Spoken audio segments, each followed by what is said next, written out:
Հայաստանի խոշոր տեխնոլոգիական իրադարձությունը Digitech-ը այս տարի անցկացվեց նոր ձևաչափով եւ մասշտաբով։ Միջոցառման հոբելյանական 20-ամյակը նշվեց հագեցած քննարկումներով եւ նախաձեռնություններով, ապահովելով այցելուների մեծ հոսք։ Ցուցահանդեսին մասնակցելու էին եկել նաեւ Սփյուռքից։ Ֆրանսիայից Հայաստան ժամանած Վարդան Գաբրիելյանը ներկայացրել է իր հիմնած «Միասին» համահայկական սոցիալական հարթակը։ Մենք ուզում ենք ու փորձում ենք Digitech-ում նաեւ լուսապանել,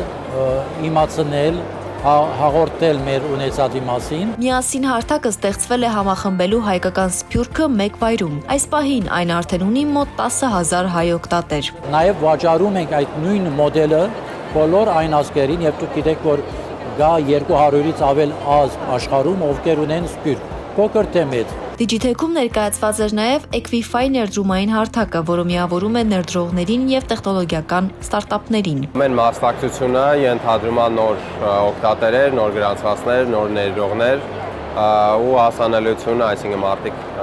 տեսնում են Equify-ը ինչ անում։ Ցուցահանդեսն այստեղ է բերել ոչ միայն տեխնոլոգիական, այլ նաև կրթական ոլորտում գործող կառույցներին։ Նախկինում Դասավանդիր Հայաստան, հիմա նոր բրենդավորմամբ Դասավանդիր հանուն Հայաստանի հիմնադրամը եւս այստեղ է։ Մեր հոբելյանական 10 տարուց հետո, որը մի շաբաթ շարունակ նշվեց Հայաստանի ամենատարբեր մարզերում ու Երևանում, Digitech-ը առաջին այն ամենամեծ հարթակն է, որին մենք մասնակցում ենք արդեն վերանվանված մեր տարբերակով։ Նրանց համար սա հարթակ է իրազեկելու նոր եւ առաջիկա ծրագրերի մասին։ Այստեղ ենք ներկայացնելու մեր կրթական ծրագրերը ու ավելի շատ խոսում ենք Դասավանդիր հանուն Հայաստանի ուսուցիչների առաջնորդության երկամյա ծրագրի մասին, որի հայտերն այս պահին բաց են։ Digitech 2025-ը այս տարի եւս դարձավ նորարար մտածողությունների համախմբման հարթակ։ Արհեստական բանականությունից մինչև տեխնոլոգիական նոր բացահայտումներ։ Թեմաների շուրջ խոսեցին ոլորտի սփյուռքահայ առաջատար մասնագետները՝ Նուբար Աֆեյանը, Ռևլե Բարիդյանը եւ այլոք։ Երրորդյա միջոցառման քննարկումների կենտրոնում Հայաստանն էր իր ներուժով, մարդկային ռեսուրսներով եւ տեխնոլոգիական կարողություններով։